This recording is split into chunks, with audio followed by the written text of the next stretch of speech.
P block elements से P block के तत्वों से शुरू करने से पहले हम लोग थोड़ा सा पुराना रिवीजन करेंगे। एक्चुअली में टोटल जो तत्व हैं अभी तक IUPAC द्वारा रिकॉग्नाइज टोटल तत्व है आपके 180 जो IUPAC 496 नेचुरल है और बाकी आर्टिफिशियल तत्व है। तो जैसे हम लोग जानते हैं कि तत्वों का एक आपका तत्वों को हमने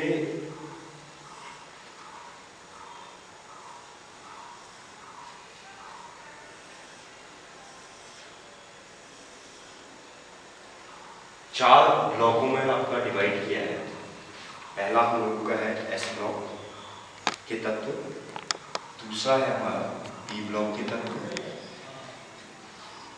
तीसरा जिसको हम ट्रांजिशन मेटल कहते हैं D ब्लॉक, और चौथा जो है हम लोगों का वो है आपका F ब्लॉक के तत्व। F ब्लॉक के तत्व चार आपके कुल ब्लॉक हैं। इन तत्वों को हम पीरियोडिक टेबल के हिसाब से अगर क्लासिफाई करना चाहें तो S ब्लॉक तत्व पूरी तरह से आपका मेटल है, D ब्लॉक भी मेटल है, F ब्लॉक भी मेटल है, इसको हम इनर ट्रांजिशन मेटल कहते हैं, inner transition metal, transition metal ये हो गया ट्रांजिशन मेटल। एक P ब्लॉक ही ऐसा ब्लॉक है एक्सेप्ट हाइड्रोजन, हाइड्रोजन को छोड़ के बाकी P ब्लॉक में ग्रुप 14 से 15, 16, 17 और 18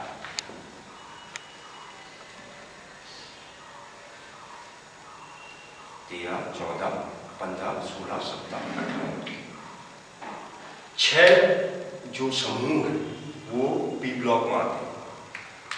6 समूह में इसको हम धातु, अधातु और धातु के बीच पे क्लासिफाई कर सकते हैं। जो कॉमन इलेक्ट्रॉनिक विन्यास है सारे तत्वों का, क्योंकि इसको S ब्लॉक तत्व ही इसलिए कहा गया है क्योंकि इसमें आपका जो इलेक्ट्रॉन है वो आपका S कोश में प्रवेश पाता है और इसका जो कॉमन इलेक्ट्रॉनिक विन्यास है वो NS122 है। P ब्लॉक का कॉमन इलेक्ट्रॉनिक विन्यास NS2 NP126 है। D ब्लॉक चूंकि ट्रांजिशन मेटल है तो इसका जो कॉमन इलेक्ट्रॉनिक विन्यास होता है वो होता है N-1 D12 10, और जो आपका F ब्लॉक है उसका कॉमन इलेक्ट्रॉनिक विन्यास है N-2 F1214 N-1 D021 NS2। N सबसे बाहर वाली कक्षा है, N-1 उसके अंदर वाली कक्षा है और N-2 उससे अंदर वाली कक्षा है। तो इसमें जो इलेक्ट्रॉन प्रवेश करता है वो F सब सेल में प्रवेश करता है। अब हम लोगों को यहाँ पे इस समय जो हम लोग डिस्कस कर रहे हैं वो हमें करना है P ब्लॉक के तत्वों के बारे में हम लोगों को डिस्कस करना है।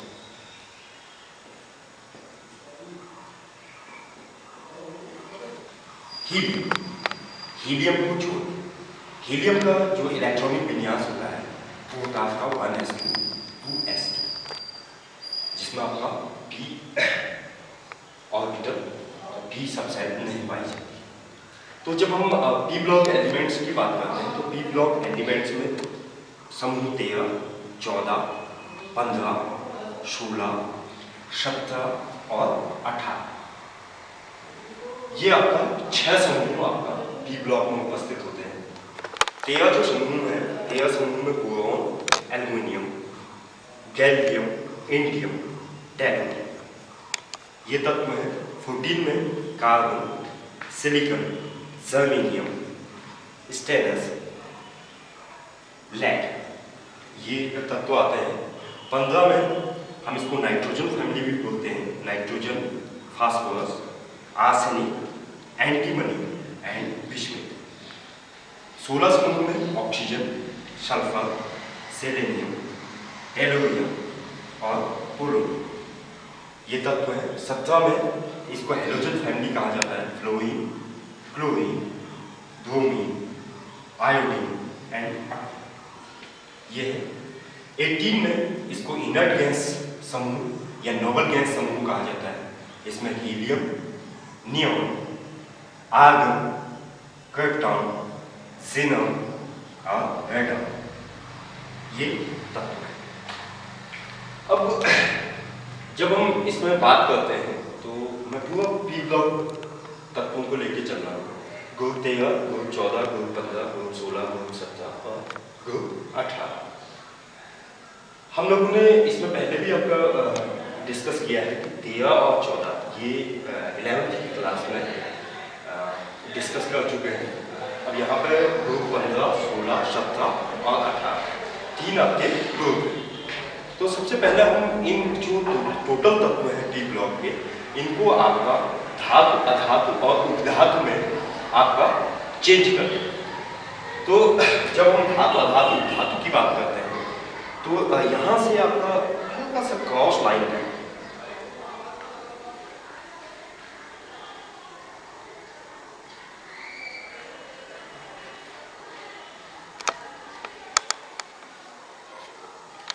ये जो तत्व हैं इधर वाले, ये आपके अधातु हैं। ये वाले तत्व उपधातु, मेटलॉइड्स, और ये वाले जो नीचे तत्व हैं वो आपके धातु। तो जनरली हम लोग एक चीज देखते हुए चल रहे हैं कि इसमें एक ट्रेंड हम लोगों के समझ में आ रहा है कि जैसे जैसे ऊपर से हम नीचे की तरफ आ रहे हैं तो ऊपर धात्विक गुण जो है अधिक है और नीचे को आते आते धात्विक गुण कम है और नीचे आते आते धात्विक गुण अधिक होते जाते हैं। तो सबसे पहले हम लोग इसका एक जो पीरियोडिक प्रॉपर्टीज है उसको हम लोग डिस्कस कर लेते हैं। जो आपका आवर्तिता है इनके हर समूह के तत्वों में, इनमें आपका क्या क्या समानताएं हैं और क्या क्या असमानताएं हैं उनको हम लोग डिस्कस कर लेते हैं। तो हम लोगों को यहाँ पर जनरली डिस्कस करने में समूह 15, समूह 16, समूह 17 और समूह 18 के तत्वों, चार जो समूह दिए हैं। तो जब हम किसी भी पीरियड में अगर हम आवर्त की बात करें तो आवर्त में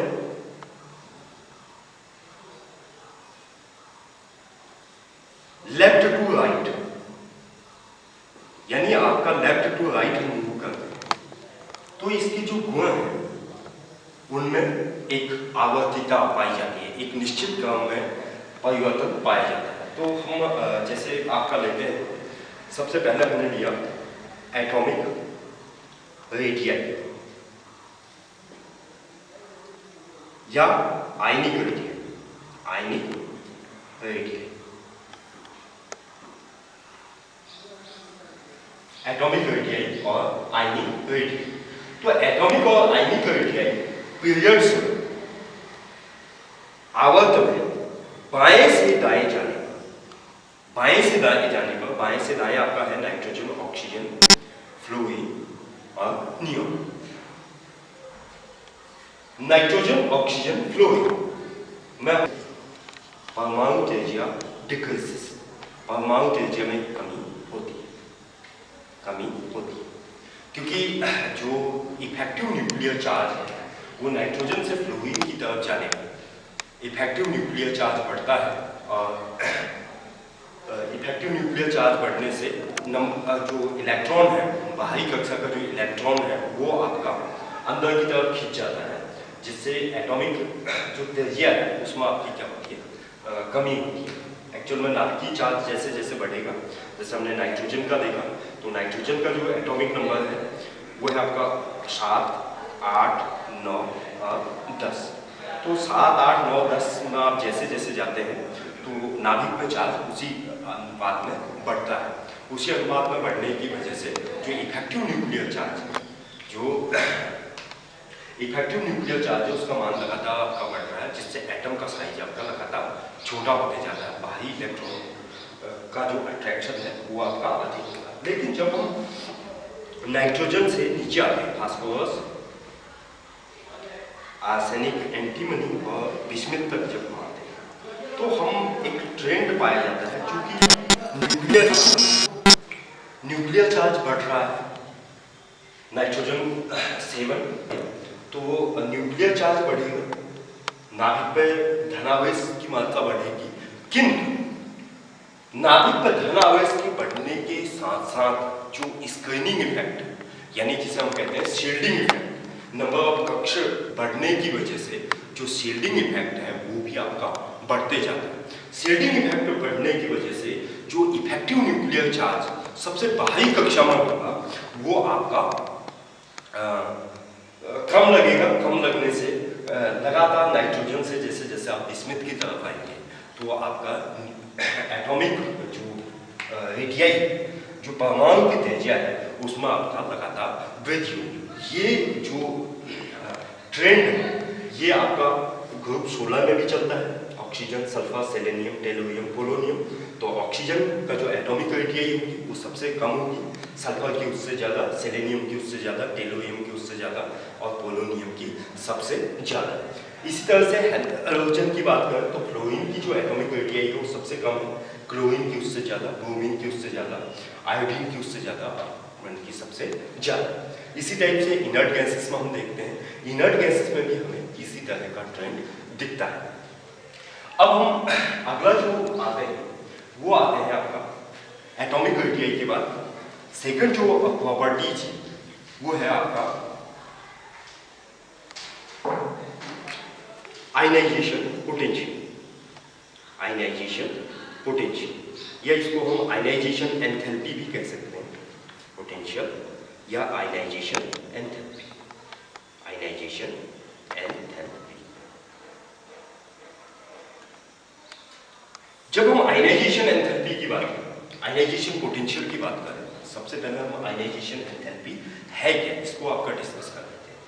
ionization enthalpy is simply defined as that from isolated gaseous atom the energy required to release one electron from an isolated gaseous atom, यानी किसी भी विलगित गैसीय परमाणु से एक इलेक्ट्रॉन निकालने के लिए जो आवश्यक ऊर्जा दी जाती है उसको हम क्या कहलाते हैं, आयनाइजेशन एंथैल्पी या आयनाइजेशन पोटेंशियल।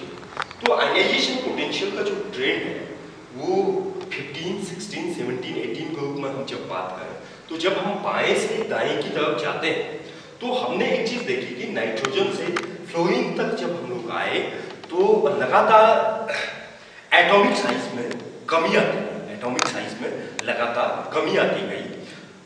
तो जैसे जैसे आप नाइट्रोजन से ऑक्सीजन आए, फ्लोरीन आए या नियोन आए, तो जो आयनाइजेशन पोटेंशियल यानी जो आयनाइजेशन एंथैल्पी है वो आपका लगातार बढ़ती जाएगी, क्योंकि एटम का साइज छोटा हो गया और बाहरी कक्षा में जो इलेक्ट्रॉन है उसको निकालने के लिए अब आपको ज़्यादा एनर्जी की आवश्यकता होगी। तो ज़्यादा एनर्जी की आवश्यकता होगी, इसका मतलब इलेक्ट्रॉन निकालने के लिए आपको ज़्यादा एनर्जी की आवश्यकता होगी और उसका आयनाइजेशन एंथैल्पी क्या होगी, ज़्यादा। अब एक्चुअल में जब हम एक कॉन्सिक्वेंस देखते हैं नाइट्रोजन, ऑक्सीजन, फ्लोरीन, नियोन तक, तो एक तो ये ट्रेंड है कि हमने उसका एटम का साइज देखा, एटम का साइज बढ़ा था तो इलेक्ट्रॉन आपने आसानी से निकाल दिया, कम ऊर्जा में निकाल दिया। इलेक्ट्रॉन का साइज छोटा, एटम का साइज छोटा होता गया तो इलेक्ट्रॉन निकालने में आपको ज़्यादा ऊर्जा की आवश्यकता हुई। लेकिन इसमें दूसरा फैक्टर भी हम काम करता है। जनरली हम लोग देखते हैं कि नाइट्रोजन से ऑक्सीजन की आयनाइजेशन एनर्जी क्या होनी चाहिए, ज़्यादा होनी चाहिए, लेकिन जब हम इसको ध्यान से देखें तो नाइट्रोजन की जो आयनन ऊर्जा है वो आपका ज़्यादा होती है ऑक्सीजन से, और ऑक्सीजन से फ्लोरीन की, और सबसे अधिक जो आयनाइजेशन ऊर्जा है वो आपका नियोन की।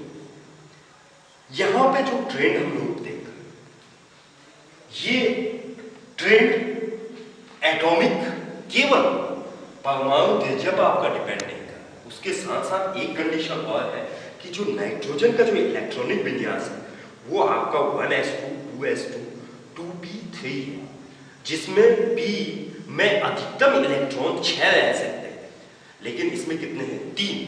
तो यहाँ पे एक स्टेबिलिटी क्रिएट होती है जिसको हम कहते हैं हाफ फील्ड स्टेबिलिटी। क्योंकि अगर इसमें 4 इलेक्ट्रॉन आ गए तो 4 इलेक्ट्रॉन आने से स्टेबिलिटी क्या हो जाएगी, डिमिनिश हो जाएगी, डिक्रीज हो जाएगी। सिंपल, अगर इसको बहुत सिंपल वे से आप इसकी स्टेबिलिटी को हम लोग देखना चाहें तो या तो इलेक्ट्रॉन इसमें पूरी तरह से फिल होना चाहिए या इसमें आपका आधा फिल होना चाहिए। तो आधा फिल भी अगर है तो इसमें जो स्थायित्व है वो आपका अधिक होगा। जैसे हम सिंपली बात करें तो इसको अगर हमने बैलेंस करके रखा है, यानी 3 इलेक्ट्रॉन का मतलब एक एक में तीनों में फिल है और तो बैलेंस है, तो इसको सममिति की वजह से, सिमेट्री की वजह से ये आपका ज़्यादा स्थायी है कंपेयर टू ऑक्सीजन के। ऑक्सीजन में पी में आपके कितने इलेक्ट्रॉन चाहिए, 4 इलेक्ट्रॉन चाहिए। तो यहाँ क्या हो गई, आपकी सममिति जो है वो आपका चेंज हो गई। बाहरी जो आपका सबसेल कोष था उसकी सममिति आपका चेंज होने से इसकी जो आयनन ऊर्जा है वो आपका नाइट्रोजन से कम हो जाती है। जबकि होना क्या चाहिए था, जो ट्रेंड हमने देखा था नाइट्रोजन से ऑक्सीजन में ज़्यादा होनी चाहिए थे। तो ऑक्सीजन से फ्लोरीन की ज़्यादा है और नियोन की जो आयनन ऊर्जा है वो बहुत अधिक होती है। बहुत अधिक इसलिए होती है क्योंकि एक तो उसका साइज से ज़्यादा इफेक्टिव जो चीज़ है वो ये है कि उसका जो इलेक्ट्रॉनिक विन्यास है वो पूरी तरह से फुलफिल्ड है, यानी वो एक स्थायी इलेक्ट्रॉनिक विन्यास आपका बनाती है। स्थायी इलेक्ट्रॉनिक विन्यास बनाने की वजह से आपका इलेक्ट्रॉन निकालना बहुत मुश्किल है। उसके बाद हम लोग अब आयनाइजेशन एंथैल्पी की हम लोगों ने बात की, तो हम इसमें ट्रेंड ऊपर से नीचे आने का, जैसे जैसे आप नाइट्रोजन से बिस्मथ की तरफ आएंगे तो इलेक्ट्रॉन निकालने में आपका चूंकि एटम का साइज आपका लगातार आपका बढ़ते जाएगा, लगातार आपका एटम का साइज बढ़ते जाएगा। तो नाइट्रोजन से जैसे जैसे आप बिस्मथ की तरफ आते हैं तो इलेक्ट्रॉन आसानी से निकाल सकते हो, यानी जो आयनाइजेशन पोटेंशियल है वो आपका लगातार कम होती जाएगी। शिफ्ट रेट को निकालना ऑक्सीजन से ज़्यादा मुश्किल है, सल्फर से कम मुश्किल है, सेलेनियम से कम मुश्किल है, टेलुरियम से उससे कम और पोलोनियम से सबसे कम, यानी बहुत कम एनर्जी पर आप पोलोनियम से इलेक्ट्रॉन को निकाल सकते हो। यानी इसकी जो आयनाइजेशन एंथैल्पी पोलोनियम की सबसे लीस्ट है। इसी टाइप से फ्लोरीन 2 की होती है, तो इसलिए ये ज़्यादा एग्जिस्ट नहीं करता है, ज़्यादा स्टेबल कॉम्प्लेक्स नहीं है। तो हम हेलोजन में फ्लोरीन, क्लोरीन, ब्रोमीन और आयोडीन तक ही आपका लेते हैं। और तो हम देखते हैं कि जो आयोडीन की आयनाइजेशन पोटेंशियल है, यानी जो आयनाइजेशन एंथैल्पी है, आयनन जो ऊर्जा है वो आपका सबसे कम होती है। इसी टाइप से हीलियम से जब हम लोग जीनोन तक आते हैं तो जीनोन की आयनन ऊर्जा आपका कंपेयर टू हीलियम नियोन की आपका कम होती है। अब हम अगला electron gain enthalpy.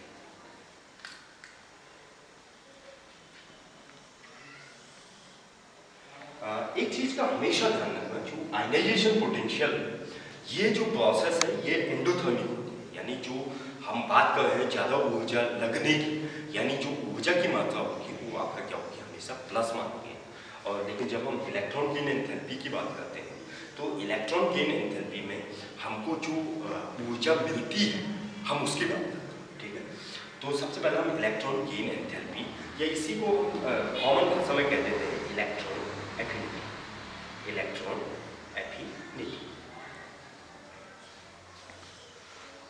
Electron affinity.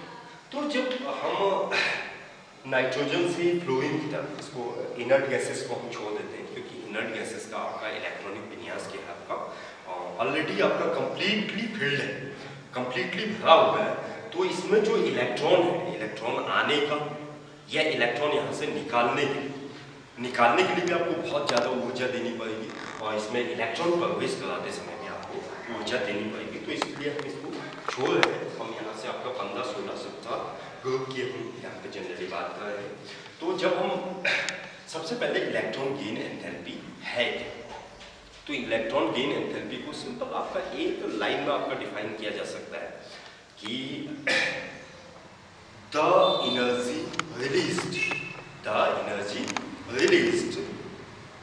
when one electron added in isolated gaseous atom, यानी एक विलगित गैसीय परमाणु में एक इलेक्ट्रॉन जोड़ने पर जो ऊर्जा रिलीज होती है, जो ऊर्जा मुक्त होती है, वो उसकी इलेक्ट्रॉन गेन एंथैल्पी कहलाती है।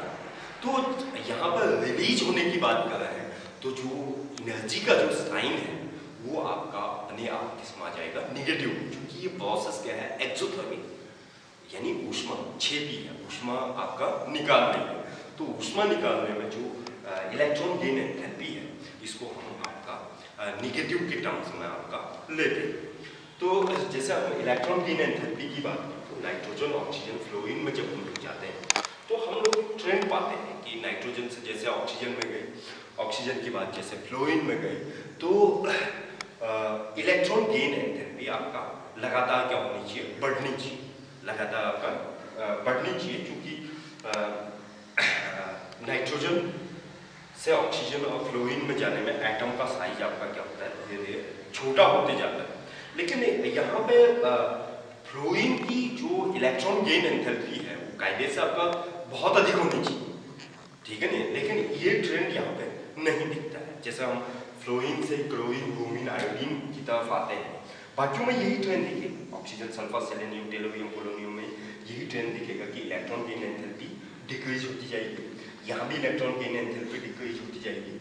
लेकिन जब आप हैलोजन में आएंगे, फ्लोरीन क्लोरीन ब्रोमीन आयोडीन और आयोडीन तक आएंगे, तो इस केस में जो इलेक्ट्रॉन गेन एंथैल्पी है, यानी जो इलेक्ट्रॉन एफिनिटी है, उसका जो क्रम है वो चेंज हो जाता है। क्योंकि होनी क्या चाहिए थी, फ्लोरीन की इलेक्ट्रॉन गेन एंथैल्पी सबसे ज्यादा होनी चाहिए थी, लेकिन फ्लोरीन की ना होती, किसकी ज्यादा होती है, आपका क्लोरीन की ज्यादा होती है, तब ब्रोमीन की और आयोडीन की इलेक्ट्रॉन गेन एंथैल्पी सबसे कम होती है। क्योंकि फ्लोरीन की इलेक्ट्रॉन गेन एंथैल्पी क्यों कम है कंपेयर टू क्लोरीन, जबकि जो ट्रेंड है वो हमारा ये कहता है कि फ्लोरीन की इलेक्ट्रॉन गेन एंथैल्पी या फ्लोरीन की इलेक्ट्रॉन एफिनिटी आपका क्लोरीन से ज्यादा होनी चाहिए। तो यहाँ पे एक क्वेश्चन बनता है, क्योंकि फ्लोरीन का जो साइज है वो बहुत छोटा है, फ्लोरीन का साइज बहुत छोटा है। अगर फ्लोरीन का साइज बनाना चाहे तो 2 इलेक्ट्रॉन आपका इस वाली कक्षा में और 5 इलेक्ट्रॉन आपके इस वाली कक्षा में, 5 इलेक्ट्रॉन इस कक्षा में। और जैसे ही आप क्लोरीन की बात करेंगे तो क्लोरीन में आपका कक्षों की संख्या आपका बढ़ जाती है।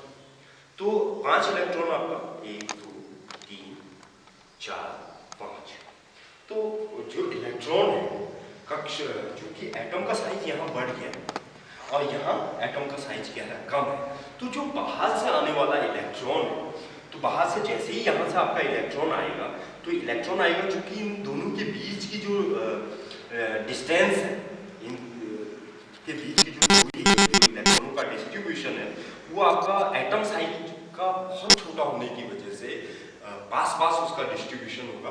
और जैसे ही ये इलेक्ट्रॉन आपका इंटर करेगा तो ये क्या कर देगा, इन दोनों को आपका रिपेल कर देगा, रिपेल कर देगा। तो जितनी आपका एनर्जी रिलीज होनी चाहिए थी उतनी एनर्जी रिलीज नहीं होगी। तो इसका जो एंथैल्पी है, जो इसकी एंथैल्पी होती है वो आपकी क्या होती है, कम होती है कंपेयर टू क्लोरीन की। अब हम अगला जो टर्म्स आता है वो आता है इलेक्ट्रोनिगेटिविटी का। तो इलेक्ट्रोनिगेटिविटी के लिए हम लोगों के अलग अलग ट्रेंड्स आपके बने। तो इलेक्ट्रोनिगेटिविटी, सिंपली इलेक्ट्रोनिगेटिविटी को हम इस टाइप से डिफाइन करते हैं कि वैद्युत ऋणात्मकता जिसे हम कहते हैं। तो वैद्युत ऋणात्मकता को डिफाइन करने के लिए हम कहते हैं कि कोई किसी कोवलेंट कंपाउंड में, यानी सहसंयोजी यौगिक में 2 परमाणुओं के बीच बने आबंधन में किसी एक परमाणु की अपनी ओर इलेक्ट्रॉन पेयर को खींचने की जो टेंडेंसी है, जो प्रवृत्ति है, उसको हम उसकी वैद्युत ऋणात्मकता या इलेक्ट्रोनिगेटिविटी कहते हैं। तो इलेक्ट्रोनिगेटिविटी को अलग अलग स्केल पर आपका नापा गया है, जैसे मोलिक्यूलर स्केल है, पाउली स्केल है, रचर्ड्स स्केल, अलग अलग स्केल है।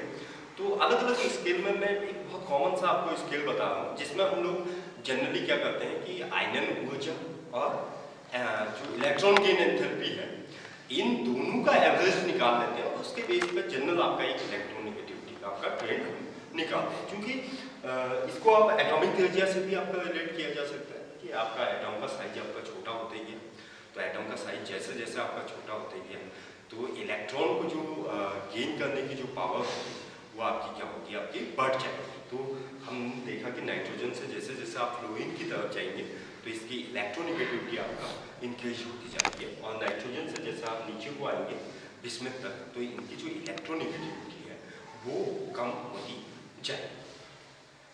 अब अगला जो पांचवा जो हम लोगों की प्रॉपर्टीज है, पांचवी प्रॉपर्टीज में हम बात करते हैं कि आपका धात्विक गुण यानी metallic characters, metallic character, metallic character.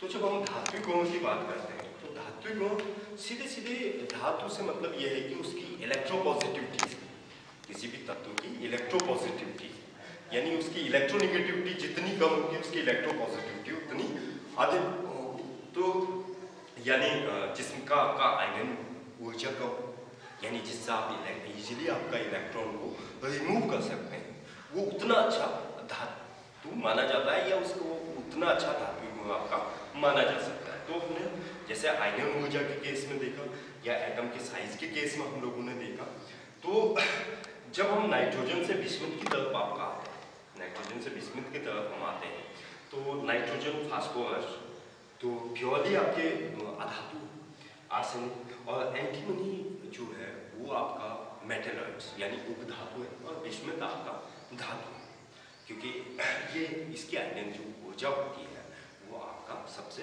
कम होती है। इसी टाइप से जब हम किसी समूह में ऑक्सीजन वाली फैमिली में भी हम देखते हैं तो जैसे जैसे आप ऑक्सीजन से टेलोनियम पोलोनियम की तरफ आएंगे तो धात्विक गुणों में लगातार क्या होती है आपकी वृद्धि पाई जाती है।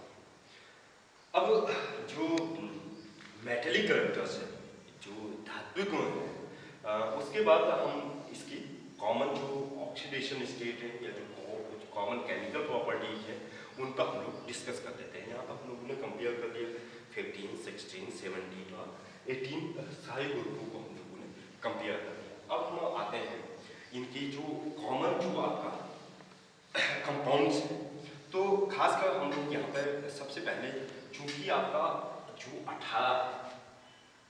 18 में आपके इनर्ट गैसेस है, helium, neon, argon, proton, xenon, तो ये जनरली अकेले गैसेस माने जाते हैं, जनरली ये किसी के साथ कंबाइन नहीं होते हैं। लेकिन जैसे जैसे आप डिस्कस करोगे कि ये पूरी तरह से अकेले गैस नहीं है, ये कोई आदर्श कंडीशन नहीं है, इसमें भी आपका जीनोन की जो कंपाउंड्स हैं वो हम लोग डिस्कस करेंगे। जीनोन आपका कंपाउंड्स बनाता है, जीनोन यौगिक बनाता है, लेकिन जो 18 समूह है इसकी जो अपनी जो प्रॉपर्टीज है यौगिक बनाने की वो थोड़ा सा 15, 16, 17 ग्रुप से थोड़ा सा अलग है।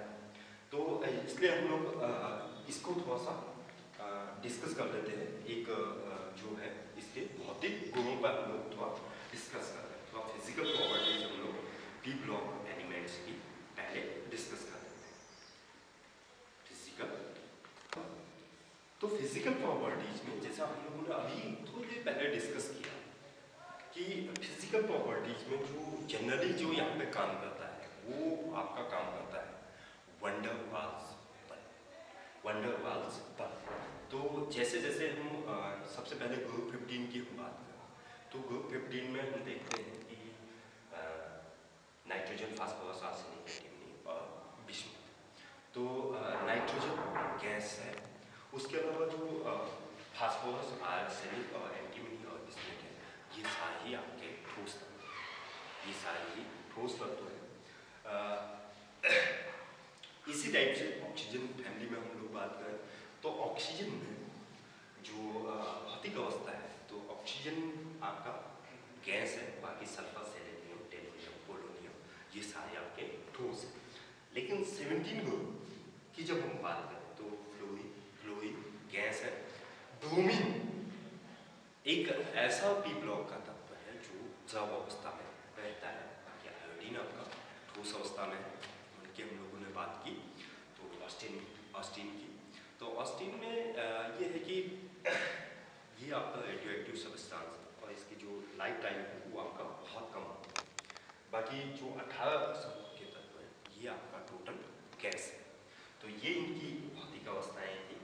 अब भौतिक अवस्थाओं के बाद हम आते हैं कि ये इनके मॉलिक्यूल किस फॉर्म में आपका एग्जिस्ट करते हैं। जैसे जो नाइट्रोजन है, नाइट्रोजन का जो एटम है वो डाई एटॉमिक होता है। उसके बाद फास्फोरस ये आपका डाई और टेट्रा एटॉमिक हो सकते हैं। और जैसे जैसे आप नीचे को आते जाएंगे इनके जो एटम है वो टेट्रा हेक्सा एटॉमिक हो सकते हैं। ऑक्सीजन भी डाई एटॉमिक है, फ्लोरीन, क्लोरीन, ब्रोमीन, आयोडीन ये डाई एटॉमिक है। सल्फर आपका हेक्सागोन फॉर्म में मिलता है, H6 बना सकता है। इसी टाइप से सैलेडियम, टेलोरियम आपके टेट्रा एटॉमिक हो सकते हैं।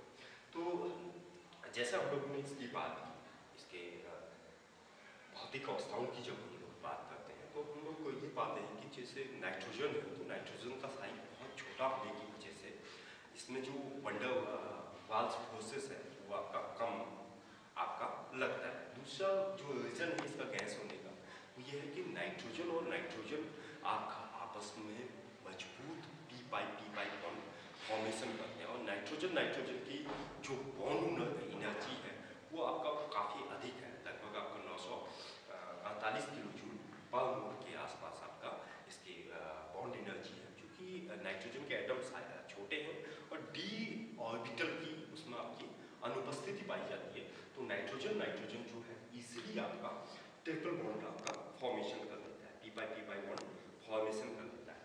जबकि कंपेयर टू नाइट्रोजन, फास्फोरस और आर्सेनिक, एंटीमनी इसमें और बाकी के जो तत्व है वो आपका उतनी आसानी के साथ आपका पी पाई बॉन्ड फॉर्मेशन नहीं कर पाते हैं। इसलिए हम लोगों ने एक ट्रेंड हमें और थोड़ा सा बुक से हटके थोड़ा समझ में आना चाहिए कि जो ये वाले तत्व हैं नाइट्रोजन, ऑक्सीजन और फ्लोरीन, चूंकि इनका साइज बहुत छोटा है और इसमें डी उपकोष अनुपलब्ध होता है, बॉन्ड फॉर्मेशन के लिए डी उपकोष नहीं होता है।